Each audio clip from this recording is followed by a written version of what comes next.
प्रिय विद्यार्थियों, आज हम पढ़ेंगे चैप्टर नंबर 10, जिसमें हम पढ़ने वाले हैं कारक। इसके अंतर्गत हम पढ़ेंगे कारक किसे कहते हैं, यानी इसकी परिभाषा, कारक के कितने भेद होते हैं, कारक की विभक्ति चिन्ह कौन कौन से होते हैं। पूर्व ज्ञान की जांच के लिए इंडेक्स दी गई, उसे फिल करो, देखो, क्योंकि हर क्लास में हम इसे पढ़ते हैं, तो हमें पूर्व ज्ञान कितना है, कारक से संबंधित कितनी जानकारी है, वो फिल करके आप जाँच करो। अब इसके अंतर्गत देखिए, कुछ एक उदाहरण है हमारे पास, पहले हम उन्हें पढ़ते हैं, तो ध्यान से देखिए। राम ने रावण को युद्ध में तीर से मारा। राम ने रावण को युद्ध में तीर से। अब देखो, राम ने अलग अलग गहरी शाई में से अलग करके देखो, राम जोड़ ने, राम ने, राम क्या करता, रावण को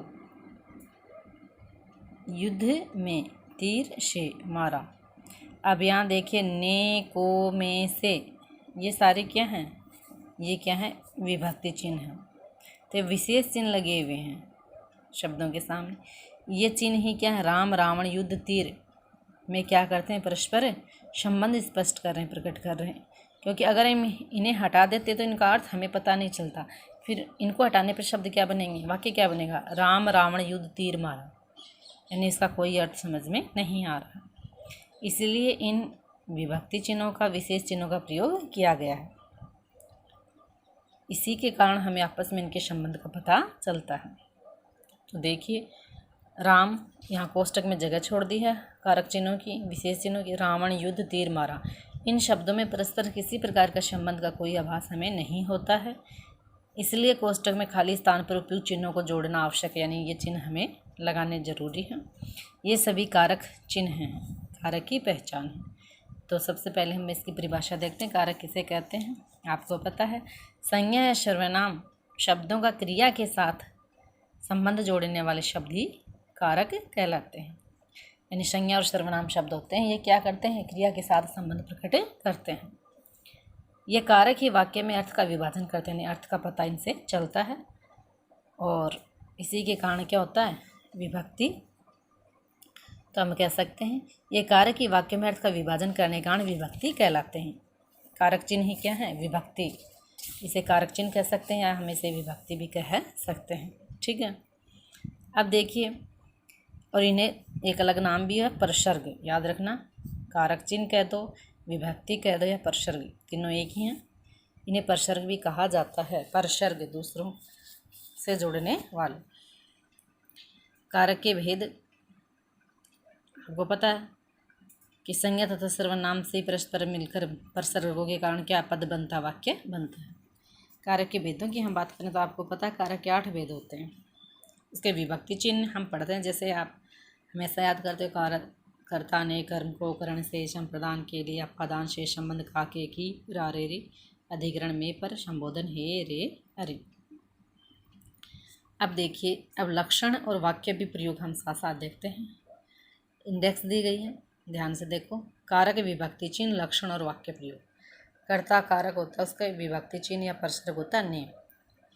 ये क्या है, कार्य को करने वाला होता है, आपको पता है। कर्ता किसे कहते हैं, कार्य को करने वाले व्यक्ति को, जो कार्य करता है वो कर्ता होता है। लक्षण हो गया कार्य करने वाला।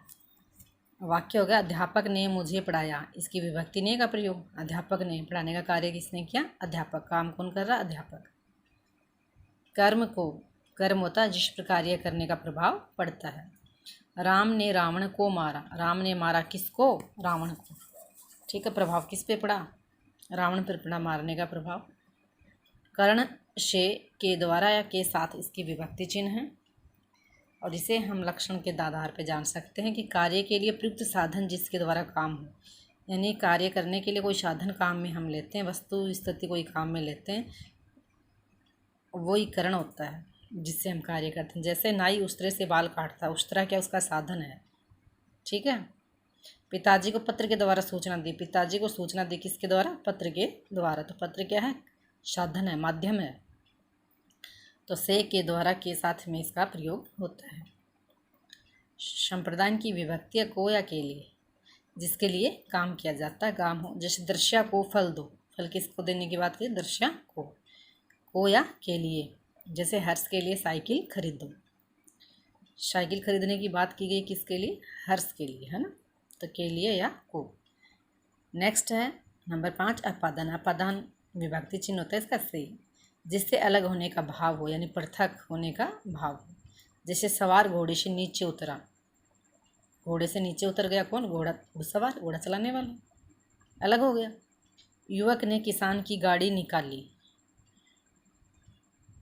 युवक ने, किसी व्यक्ति ने किसान की गाड़ी निकाली, यानी एक स्थान पे खड़ी थी उसे दूसरी जगह किया, ये सारा क्या हो गया? काके की संबंध हो गए।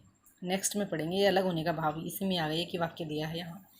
देखिए यहाँ संबंध का है काके की या रारे री, जिसे संबंध जोड़ता है, यानी संज्ञा सर्वनाम में। युवक ने किसान की गाड़ी निकाली, गाड़ी निकाली किसकी? किसान की, संबंध हो गया किसान की। यह तनु का घर है, घर है किसका? तनु का, संबंध जोड़ रहा है यह और घर का। हमारा घर सामने है, हमारा घर सामने है, घर है हम सामने किसका? हमारा, तो ये क्या है? संबंध जोड़ रहा है।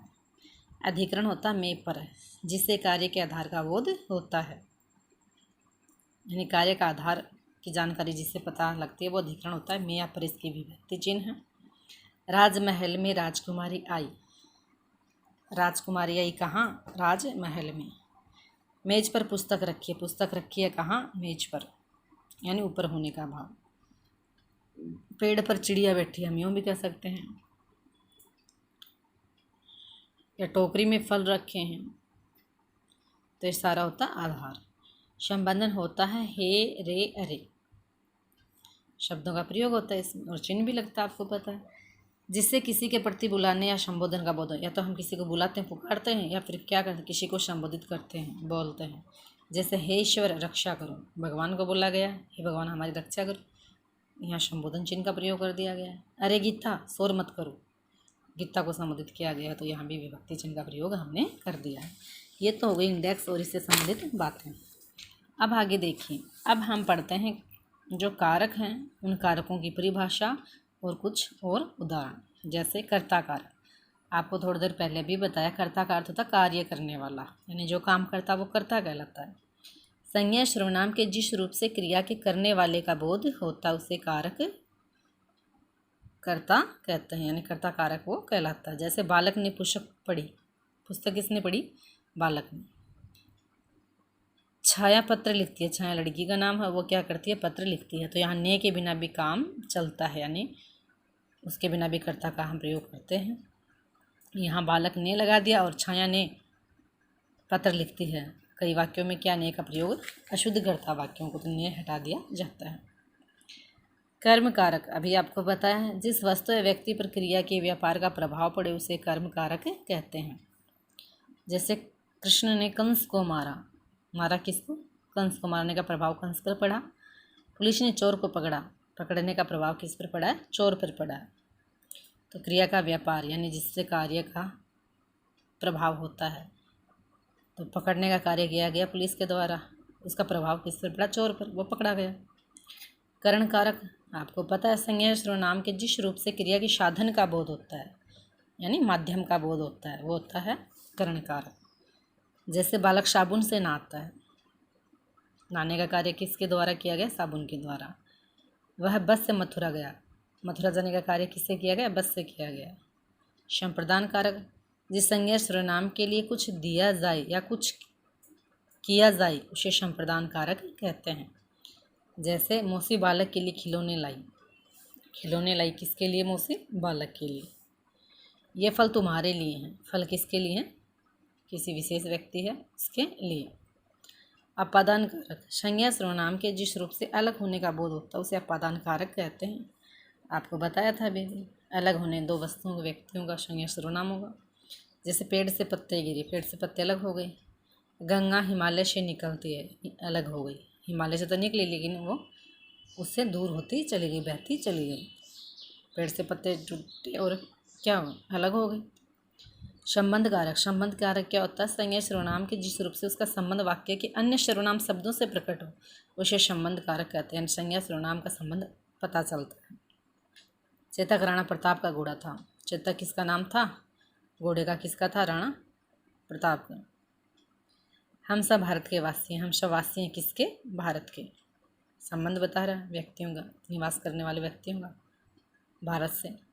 अधिकरण संज्ञा सर्वनाम के जिस रूप के द्वारा क्रिया के आधार का बोध होता है उसे अधिकरण कारक कहते हैं। इसमें क्या क्रिया का आधार पता चलता है।